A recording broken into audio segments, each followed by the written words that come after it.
টাইমেটলৈ স্বাগতম মই অভিলাষ আৰু লৈ আহিছো এটা গুৰুত্বপূৰ্ণ খবৰ অসমীয়াৰ ওপৰত বহিৰাগতৰ ধাৰাবাহিক আক্ৰমণক লৈ এতিয়া গৰজি উঠিছে আতাসু স্পষ্টকৈ কৈছে বহিৰাগতক লেকাম লগাওক অন্যথা অসমতেই খিলঞ্জীয়াৰ প্ৰভুত্ব নাথাকিব আৰু তাৰ সমান্তৰালকৈ পোনপটীয়াকৈ প্ৰশাসনক কৈছে যে বহিৰাগতক লৈ কঠোৰ স্থিতি গ্ৰহণ কৰক অন্যথা খিলঞ্জীয়াই যদি ব্যৱস্থা গ্ৰহণ কৰে তেন্তে অসমৰ পৰিস্থিতি ভয়াবহ হ'ব আৰু তাৰ পিছত অসমীয়াক দোষাৰোপ কৰিলে নহ'ব আৰু এনেকৈ অসমীয়াৰ ওপৰত বহিৰাগতৰ আক্ৰমণক লৈ এতিয়া তীব্ৰ গৰ্জন দেখিবলৈ পোৱা গৈছে আতাসুৰ আৰু এই সন্দৰ্ভত আতাসুৱে কি মন্তব্য আগবঢ়াইছে লৈ অহাৰ চেষ্টা কৰিছো জনাই আছো ষ্টাৰ চিমেণ্ট প্ৰেজেণ্ট টাইমেট বিগ ব্ৰেকিং ডাঙৰ খবৰ অসমত খিলঞ্জীয়া অসুৰক্ষিত অসমত বৰ্তমান সময়ত খিলঞ্জীয়া অসুৰক্ষিত হৈ পৰিছে বহিৰাগতৰ আক্ৰমণত কঁপিব ধৰিছে অসম বহিৰাগতৰ ধাৰাবাহিক আক্ৰমণৰ ফলত অসম কঁপিছে শিৱসাগৰৰ পিছত এতিয়া কাৰ্বি আংলঙতো ভয়ংকৰ ঘটনা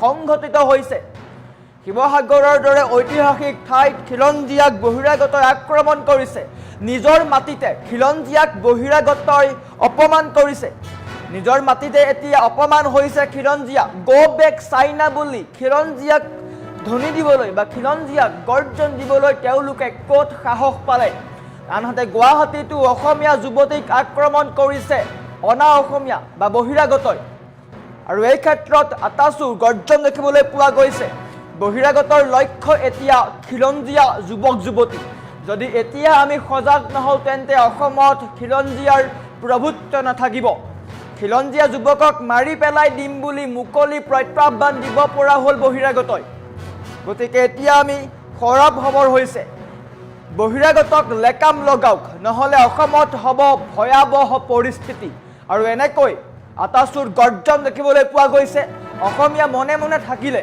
শেষ হৈ যাব অসমত খিলঞ্জীয়াৰ দপদপনি প্ৰশাসনক এতিয়াই ব্যৱস্থা গ্ৰহণ কৰাৰ দাবী উত্থাপন কৰিছে আতাসুৱে প্ৰশাসনে এই ক্ষেত্ৰত ব্যৱস্থা গ্ৰহণ কৰিব লাগে বুলি উল্লেখ কৰিছে আৰু এনেকৈ আতাসুৰ তীব্ৰ গৰ্জন দেখিবলৈ পোৱা গৈছে শেহতীয়াকৈ দেখিবলৈ পোৱা গৈছিলে কালিৰ দিনটোত বহিৰাগতই অসমীয়া যুৱতীক আক্ৰমণ কৰিছিলে আৰু তাৰ পিছতে সমগ্ৰ পৰিস্থিতি উত্তপ্ত হৈ পৰিছিলে আৰু এই ক্ষেত্ৰত এতিয়া গৰ্জন কৰিছে আতাসুৱে স্পষ্টকৈ কৈছে বহিৰাগতক লেকাম লগাওক নহ'লে অসমত নাথাকিব খিলঞ্জীয়াৰ প্ৰভুত্ব অসমতে খিলঞ্জীয়াক গো বেক চাইনা বুলি ক'ব পৰা হ'ল প্ৰত্যাহ্বান দিব পৰা হ'ল শিৱসাগৰৰ দৰে ঐতিহাসিক স্থানত খিলঞ্জীয়াক আক্ৰমণ কৰিব পৰা হ'ল গতিকে এতিয়াই আমি সজাগ হ'ব লাগিব সৰব হ'ব লাগিব আৰু এনেকৈ বহিৰাগতক লৈ গৰ্জন দেখিবলৈ পোৱা গৈছে আতাসুৰ খিলঞ্জীয়াক গো বেক ধ্বনি বুলি দিব পৰা হ'ল তেওঁলোকে গুৱাহাটীৰ দৰে ঠাইত অসমীয়া যুৱতীক আক্ৰমণ কৰা হৈছে গতিকে এতিয়াই আমি সৰব হ'ব লাগিব বুলি উল্লেখ কৰিছে বহিৰাগতৰ লক্ষ্য এতিয়া কেৱল খিলঞ্জীয়া যুৱক যুৱতী তেওঁলোকে আক্ৰমণ কৰে যি আক্ৰমণ কোনো কাৰণত মানি লোৱা নহ'ব খিলঞ্জীয়া যুৱকক মাৰি পেলাই দিম বুলি মুকলি প্ৰত্যাহ্বান দিব পৰা হ'ল বহিৰাগতক লেকাম লগাওক বুলি উল্লেখ কৰিছে বহিৰাগতক সময় থাকোঁতেই লেকাম লগাওক অন্যথা অসমত ভয়াবহ পৰিস্থিতি হ'ব অসমীয়া মনে মনে থাকিলে শেষ হৈ যাব অসমত খিলঞ্জীয়াৰ দপদপনি গতিকে এনেকৈ বহিৰাগতই ধাৰাবাহিক আক্ৰমণ কৰা অসমীয়াৰ ওপৰত বহিৰাগতৰ ধাৰাবাহিক আক্ৰমণক লৈ এতিয়া গৰজি উঠিছে আতাসুৱে পোনপটীয়াকৈ উল্লেখ কৰিছে এই ক্ষেত্ৰত সজাগ হ'বৰ হৈছে বহিৰাগতক লেকাম লগাওক বুলি উল্লেখ কৰিছে অসমীয়া যুৱক যুৱতী তেওঁলোকে আক্ৰমণ কৰিবলৈ ক'ত সাহস পাইছে শিৱসাগৰৰ দৰে ঐতিহাসিক ঠাইত অসমীয়া বা খিলঞ্জীয়া যুৱক যুৱতী সুৰক্ষিত নহয় গতিকে বহিৰাগতক সময় থাকোঁতেই লেকাম লগাওক অন্যথা কিন্তু ভয়াবহ পৰিস্থিতি হ'ব তাৰ কাৰণে অসমীয়া ৰাইজক বা খিলঞ্জীয়া ৰাইজক দোষাৰোপ কৰিলে নহ'ব বুলি পোনপটীয়াকৈ গৰ্জন কৰা দেখিবলৈ পোৱা গৈছে শেহতীয়াকৈ কালিৰ দিনটো দেখিবলৈ পোৱা গৈছিলে গুৱাহাটীৰ ফাঁচী বজাৰত এক উত্তপ্ত পৰিস্থিতিৰ সৃষ্টি হৈছিলে য'ত এগৰাকী অসমীয়া যুৱতীক বহিৰাগতৰ আক্ৰমণ কৰাৰ খবৰ বিয়পি পৰিছিলে আৰু তাৰ পিছতেই সমগ্ৰ ৰাজ্যজুৰি প্ৰতিক্ৰিয়াৰ সৃষ্টি হোৱা দেখিবলৈ পোৱা গৈছে আৰু এই ক্ষেত্ৰতো আতাছুৱে স্থিতি স্পষ্ট কৰিছে যে এই সম্পৰ্কত কঠোৰ স্থিতি গ্ৰহণ কৰিব লাগে, প্ৰশাসনকো কঠোৰৰ পৰা কঠোৰ স্থিতি গ্ৰহণ কৰাৰ দাবী উত্থাপন কৰিছে। আৰক্ষী আয়ুক্ত পাৰ্থসাৰথী মহন্তলৈও আতাছুৱে আহ্বান জনাইছে যে এই ক্ষেত্ৰত গুৰুত্ব প্ৰদান কৰক, কিয়নো অসমতেই অসমীয়াৰ প্ৰভুত্ব নাইকিয়া হ'ব ধৰিছে। খিলঞ্জীয়া যুৱকক বুকুত ধৰি মাৰি পেলাই দিম বুলি প্ৰত্যাহ্বান দিব পৰা হ'ল বহিৰাগতই। অন্যথা বহিৰাগতক এতিয়া লেকাম লগাওক, নহ'লে কিন্তু অসমত ভয়াৱহ পৰিস্থিতি হ'ব। আৰু এনেকৈ বহিৰাগতক লৈ এতিয়া গৰ্জন দেখিবলৈ পোৱা গৈছে আতাছুৰ। আমাৰ ওচৰত আতাছুৰ মন্তব্য আছে, এক্সক্লুচিভ মন্তব্য দেখুৱাই লোৱাৰ চেষ্টা কৰিছোঁ। আজি কেইদিনমানৰ পৰা আমি এটা উদ্বেগজনক কথা আমি লক্ষ্য কৰি আছোঁ যে অসমত থলগিৰি খিলঞ্জীয়া জনসাধাৰণৰ ওপৰত বহিৰাগতৰ যি আক্ৰমণ, সেই আক্ৰমণ ক্ৰমান্বয়ে বৃদ্ধি পাব ধৰিছে। সিদিনা ঐতিহাসিক শিৱসাগৰ নগৰৰ মাজমজিয়াত যিটো কাণ্ড সংঘটিত হৈছিল, সেই কাণ্ডই অসমৰ ইমূৰৰ পৰা সিমূৰলৈ থকা থলগিৰি খিলঞ্জীয়া ৰাইজৰ বুকু কঁপাই তুলিছিল। আৰু সেই ক্ষোভৰ ক্ৰমান্বয়ে নিৰ্বাপিত হোৱাৰ সময়তে পুনৰ কাৰ্বি আংলঙত এখিনি বহিৰাগতই থলগিৰি খিলঞ্জীয়া ৰাইজক গো বেক টু চাইনা বুলি ক'ব পৰা। গুৱাহাটীৰ মাজমজিয়াত ফেঞ্চি বজাৰত এগৰাকী আইনৰ ছাত্ৰীক দিন দুপৰতে বহিৰাগতই পিট কৰিব পৰা হ'ল। ফটাহিল আমবাৰীত স্কুটিত অহা দুগৰাকী ভগ্নীক বহিৰাগতই আক্ৰমণ কৰিব পৰা হ'ল। পল্টন বজাৰৰ পেট্ৰল পাম্পত বহিৰাগতই থলগিৰি খিলঞ্জীয়া যুৱকক পেলাই দিম বুলি ক'ব পৰা হ'ল, ফিজিকেল কৰিব পৰা হ'ল। আৰু এই সকলো কথা দেখি শুনি আমি অসমীয়াই যদি মনে মনে থাকো, তেতিয়াহ'লে অসমত থলগিৰি খিলঞ্জীয়া ৰাইজৰ দপদপনি কেতিয়াও নাথাকিব। সেইকাৰণে গুৱাহাটীৰ দায়িত্বত থকা এজন স্বাভিমানী খিলঞ্জীয়া অসমীয়া, যিজনক লৈ আমি গৌৰৱ কৰোঁ, পাৰ্থসাৰথী মহন্ত ডাঙৰীয়া, তেখেতে গুৱাহাটীৰ আয়ুক্তৰ দায়িত্বত আছে। এইবিলাক কাণ্ড হৈ থকাটো তেখেতে কেতিয়াও হয়তো নীৰৱে সহ্য নকৰিব। সেইকাৰণে আমি শিৱসাগৰৰ পৰা দাবী উত্থাপন কৰিব বিচাৰিছোঁ যে অনতি বিলম্বে ফিৰিঙতিৰ পৰা যাতে খান্দবদা নহয়, তাৰ আগতেই এই দুষ্কৃতিকাৰীসকলক এৰেষ্ট কৰি জেল হাজতলৈ প্ৰেৰণ কৰিব লাগে। আৰু অসমত যাতে কোনোদিন কোনো কালে থলগিৰি খিলঞ্জীয়া ৰাইজ যাতে নিগ্ৰহিত নহয়, তাৰ ব্যৱস্থা প্ৰশাসন আৰু চৰকাৰে কৰিব লাগে। আৰু যদি এই কামটো নকৰে, তেতিয়াহ'লে অনাগত সময়ত অসমৰ যি পৰিৱেশ আৰু পৰিস্থিতি হ'ব, তাৰ কাৰণে অসমৰ কোনো ৰাইজ জগৰীয়া নহ'ব। কাৰণ এইখন অসম আমাৰ অসম, এইখন অসম থলগিৰি অসম, এইখন অসম খিলঞ্জীয়া ৰাইজৰ অসম।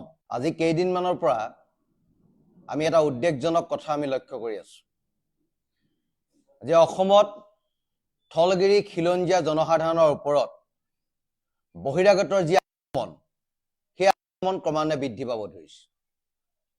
সিদিনা ঐতিহাসিক শিৱসাগৰ নগৰৰ মাজমজিয়াত যিটো কাণ্ড সংঘটিত হৈছিল, সেই কাণ্ডই অসমৰ ইমূৰৰ পৰা সিমূৰলৈ থকা থলগিৰি খিলঞ্জীয়া ৰাইজৰ বুকু কঁপাই তুলিছিল। আৰু সেই ক্ষোভৰ ক্ৰমান্বয়ে নিৰ্বাপিত হোৱাৰ সময়তে পুনৰ কাৰ্বি আংলঙত এখিনি বহিৰাগতই থলগিৰি খিলঞ্জীয়া ৰাইজক গো বেক টু চাইনা বুলি ক'ব পৰা। গুৱাহাটীৰ মাজমজিয়াত ফেঞ্চি বজাৰত এগৰাকী আইনৰ ছাত্ৰীক দিন দুপৰতে বহিৰাগতই পিট কৰিব পৰা হ'ল। ফটাহিল আমবাৰীত স্কুটিত অহা দুগৰাকী ভগ্নীক বহিৰাগতই আক্ৰমণ কৰিব পৰা হ'ল।